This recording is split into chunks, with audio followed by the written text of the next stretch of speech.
Good evening and welcome to the New Mexico Philharmonic's Wednesday Night Live. We have a great show for you tonight.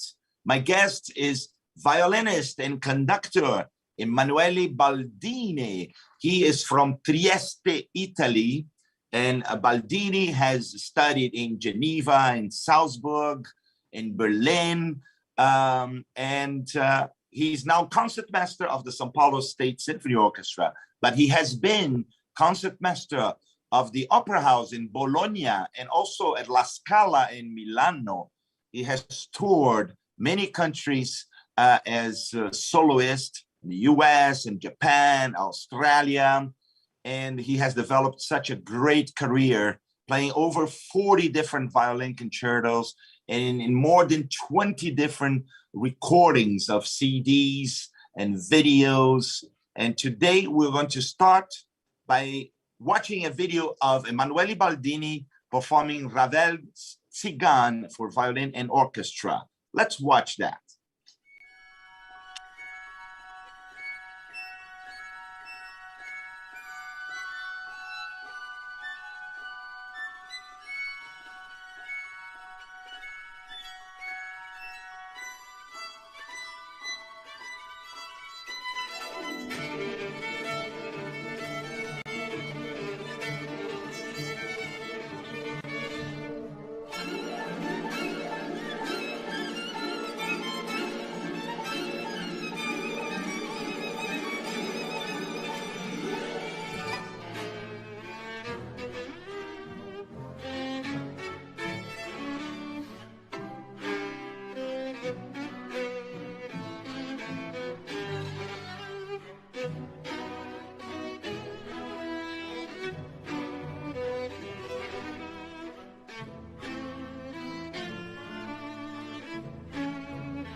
And now it is my great pleasure to introduce to you my guest for tonight's show, Emmanuele Baldini. Good evening, Emmanuele.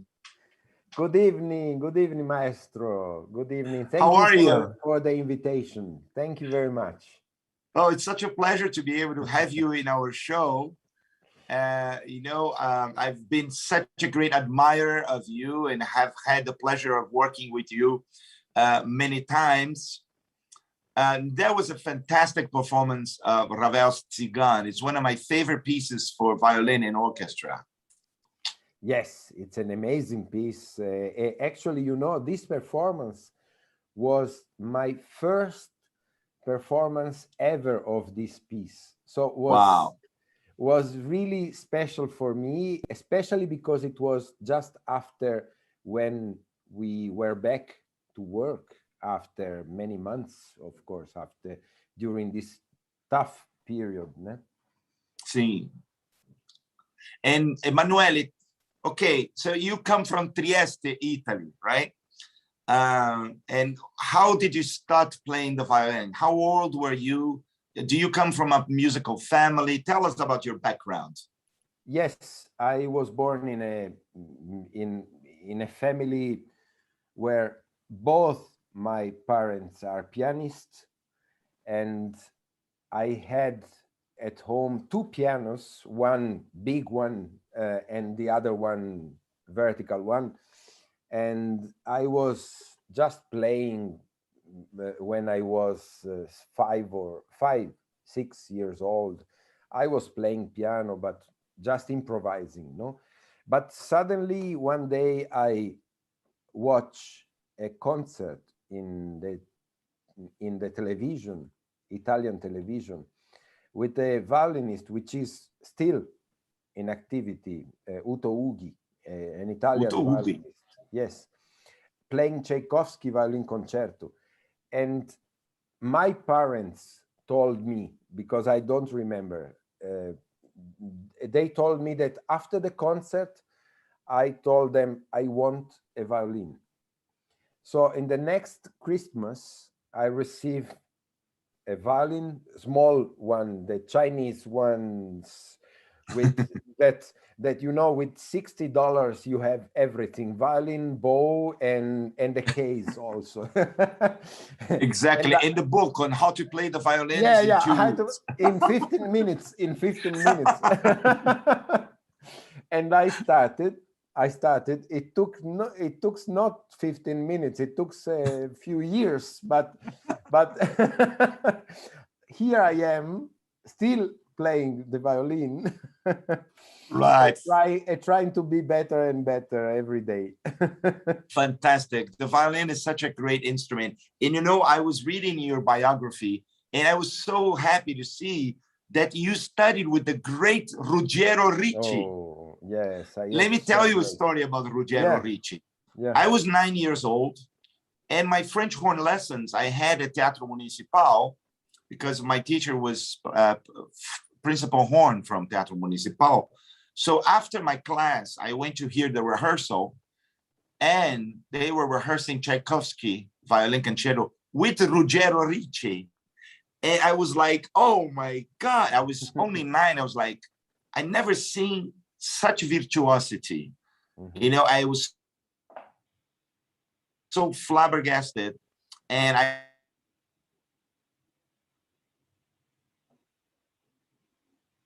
I just immediately fell in love. I always thought that Ruggero Ricci was this amazing Italian virtuoso. And then I learned that he comes from the Midwest in the United States, right? Absolutely. He was American, of course, with Italian origins. So Ruggero Ricci is not really his real name, right? No, actually, his real name is different. He has Italian origins, but he's American.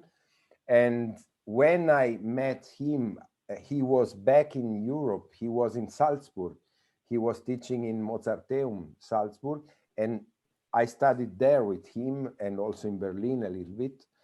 And then in the last years before he died, he went back to the States, I think in California, where he was born. And he finished his life, the last years he spent in California. But it was amazing. It was an amazing person, an amazing artist, and I have memories so precious, so a treasure that stays I with imagine. me. It probably will stay with me forever. Now, one thing, Emmanuele, that I admire so much about your artistry is that you do everything so well. You play a soloist so beautifully, chamber musician, and also your concert master now with one of the main orchestras in Latin America. And the next video we're going to watch is of you playing one of the most famous violin solos in all symphonic literature, Scheherazade from Rimsky-Korsakov. So let's watch now Emmanuele Baldini performing the solos from Scheherazade.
That must be one of the most difficult things for the concert master, Emmanuele. You have all of this huge music going with all the orchestra. Suddenly everything stops and you have absolutely the lonely violin. What's the feeling of playing these solos?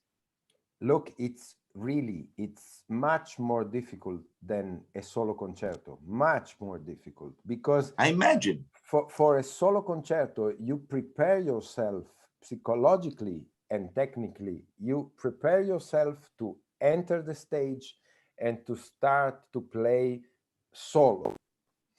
And, right. And in a piece like Scheherazade or Heldenleben or many other pieces with great concertmaster solos, you are the leader of an orchestra.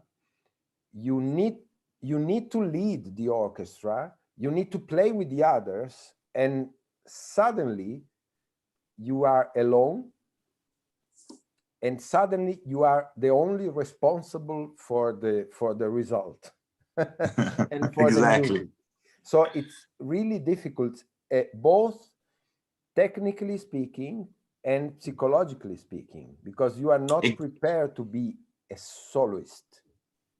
Exactly. It's a complete different concentration. Yes. Also, absolutely. that's why when you audition for a concertmaster, you know, you cannot only hire concertmaster after him playing just for the committee on a separate audition. You must have the concertmaster also play a few concerts with the entire orchestra before you can really decide whether that person is really suitable for that position, correct? It's crucial. It's crucial because it's completely different, a different state of mind, a different situation. And you need to test the concertmeister, the candidate, let's say, in the real situation. It's very important. Now, speaking of playing by yourself, the next video we're going to watch is a solo violin piece by Johann Sebastian Bach, one of the partitas. Tell us about now the art of playing a solo violin, you know, or like the Bach partitas and sonatas. Look, it's you know, it's something very special for a violin player, because a pianist is quite used to play alone on stage, no? Because the repertoire for solo piano, it's amazing. It's so huge in all the historical periods. Right. The violin, it's an instrument that usually plays with other instruments, chamber music, orchestra, and there are not so many pieces for solo violin. There is Bach, of course, there is Isai, there is Paganini, but it's not, a violin player is not used to play alone on stage. So again, it's you need to be prepared also psychologically. And it's a different thing and a very special one. So let's watch this. This is the gavotte from the solo violin partita number 3 in E major.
Now, Emmanuele, that was so wonderful, so beautiful. You know, Bach, there's no comparison to anybody, right? I mean, he is the composer that has really launched the foundation for every other composer that came after him, right? Out of time, no? Out of time. It's a composer which is not Baroque music. It's music music that stays forever. Probably our grand Yes. son, children's still will listen to Bach. And Bach is so universal that his music can be played on any instrument.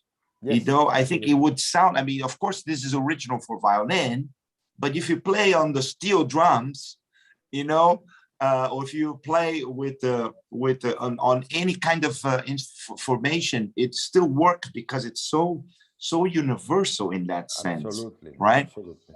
And I mean, for us, we used to say that Bach, Mozart, and Beethoven are the three great geniuses, of course, of music. BBB.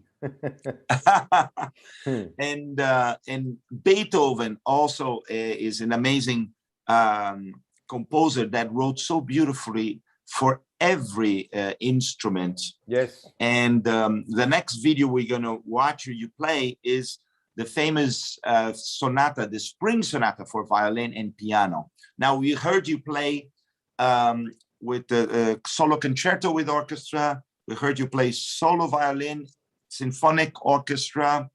You heard you play the solo Bach partita. Now chamber music, right? With a pianist. Now, how does it happen with a pianist? You know, because with Beethoven sonatas, being a pianist, of course, the piano part is so incredible, right?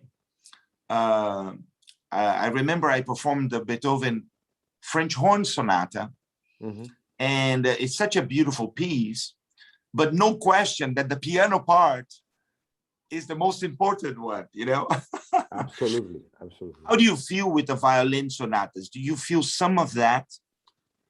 Yes, look, my first contact with the sonatas, Beethoven sonatas, was with my father.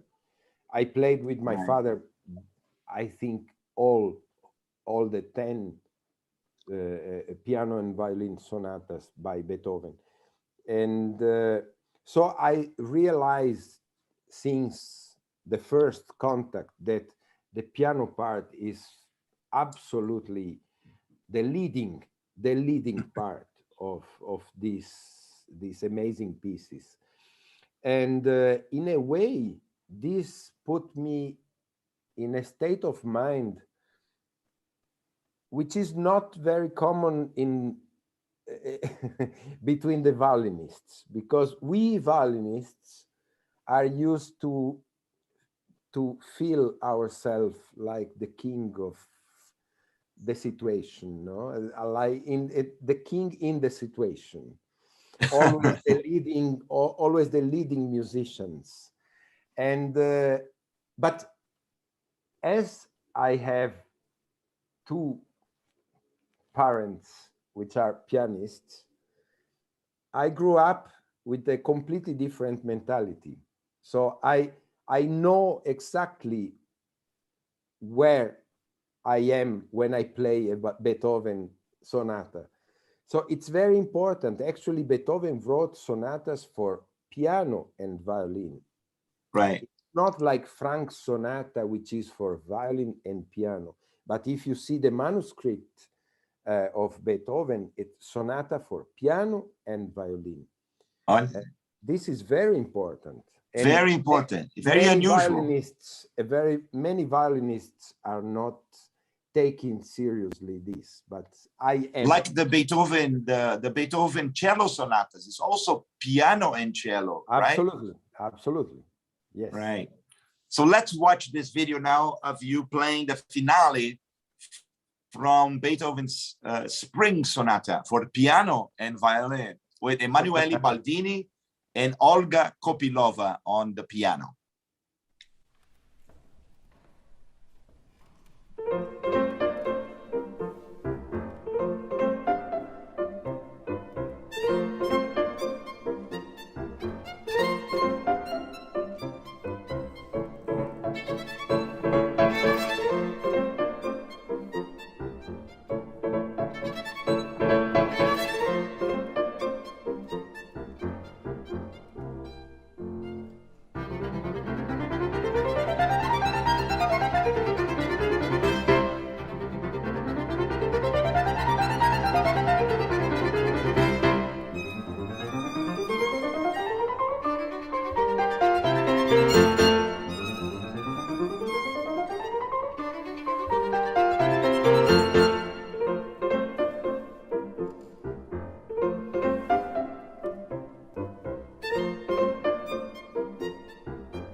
Beautiful, Emanuele. I really love that. And it's phenomenal to be able to do so much music in so different modalities. But now you're also a conductor. You have caught that virus, a conducting disease. Yes, yes. But you know, Maestro, I think in a way a concert master already start with this leading virus, like you say. When we lead a section, when we lead an orchestra, when we need to make the mediator between the conductor and the orchestra, you are already a leader. So in a way, you are already prepared to make the next step, no? I agree with you. You know, in often, I mean, the main characteristic for a concertmaster is foremost to be a leader, you know, because sometimes you have wonderful violinists that they do not have that leadership quality, and they're not able to lead their section or the orchestra, because really the concertmaster is the leader from the orchestra. So completely, I mean, that prepares you, because often also you're performing without a conducting, without a conductor, and playing solo and leading the orchestra. Now, you've had now quite a few opportunities to work as a conductor, and now you have your own orchestra in Valdivia in Chile. Tell us about this work in Chile. Actually, I had, because I quit last year when the pandemic starts. Oh, I I see. quit because I saw that they needed somebody who could be there Of and not course. far away, and just And since you couldn't travel, yes. Yeah. So, but for 3 years I traveled regularly with to South Chile to start with this project, which is very good one. A small group of musicians, but really focused, really with the big talents. We had the first oboe, which was the first oboe of Simón Bolívar in Venezuela. If you watch the Pathetique with Abado with Simón Bolívar, the principal oboe was this guy that we had in Chile. So it was great for me, because there were 3 years full of experiences, new experiences for me, because I faced not only the conducting side and the musical side of to be a music director, but also the things that nobody teach you. For example, to have to face problems with the university, to face problems with some musicians, you know, these kind of things that the conservatory, the music school, they don't teach you these kind of things, no? Exactly. Of course, I know exactly what you're talking about. Yeah, I know. But I think it was very good for me, because I had 3 years of great experiences, and now I feel much more confident if one day I will have an orchestra, I will have a group, a chamber group to lead. Now I feel really confident, because I already had the experience. That's fantastic. That's wonderful. And it's a different, of course, it's a different experience for you to perform, to play, and also just to conduct without your instrument, right? So it's quite a different experience. But I really wish you all the best in your luck and your endeavors, because it's when you have that passion and that desire, you know, it's wonderful when you can realize that. I mean, it happened to me, you know, I had my transition from being a French horn player to conducting, even though my father was preparing me for that since I was very young. But when you make that transition, is something that's very challenging. But you have now, you're equipped with all the experience you have to make that transition, you know, and I'm sure it's going to be wonderful.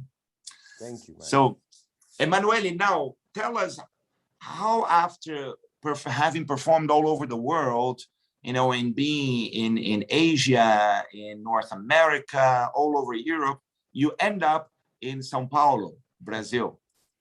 How did that happen? I was already concertmeister in Italy for quite a while. Actually, I started in Bologna, as you said, with Daniele Gatti. Daniele Gatti was the music director. And then I went back to my city, which is Trieste. And at the same time, I was guest concertmeister in La Scala in Milan with Riccardo Muti. But suddenly I received an invitation because John Nashling, that you know, of course, very well, Of course. he conducted my former orchestra in Trieste, and he invited me in Sao Paulo. I accepted. I said yes, but I never was thinking to change my life and to go to Brazil and to stay there, to live there. Never, because I was there. I was happy. I had a good salary. I just bought an apartment in my city. My parents were about 10 minutes walking from my apartment. So, you know, it was so easy, so everything so perfect that I would never think to a big change in my life. But I accepted because I like travel, I like to make experiences.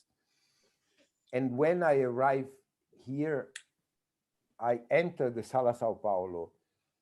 It was already a shock. Then I listened to the orchestra, another shock.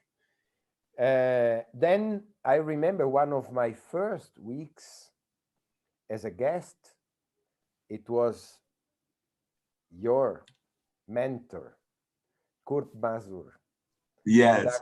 conducting Don Juan Strauss and Fourth Symphony by Brahms. And another shock. So one shock another, and after another, I felt in love with this place. I felt in love with this orchestra, with this country. So when after a few weeks of trial, let's say during 2 years, when the orchestra offers me to stay, I said yes. Yeah, I never complained. I never complained. Cheers. Cheers. And Cheers. let's toast. Toast. And this was a very typical Italian Aperol Spritz. Aperol Spritz, of course. Great. Actually, cheers. The last one I had, it was in your home. So oh, yeah. And we should have many more. And I'm looking forward to the time when you can visit us in Albuquerque, New Mexico. Oh, because you would love it there. You know, it's such a beautiful place.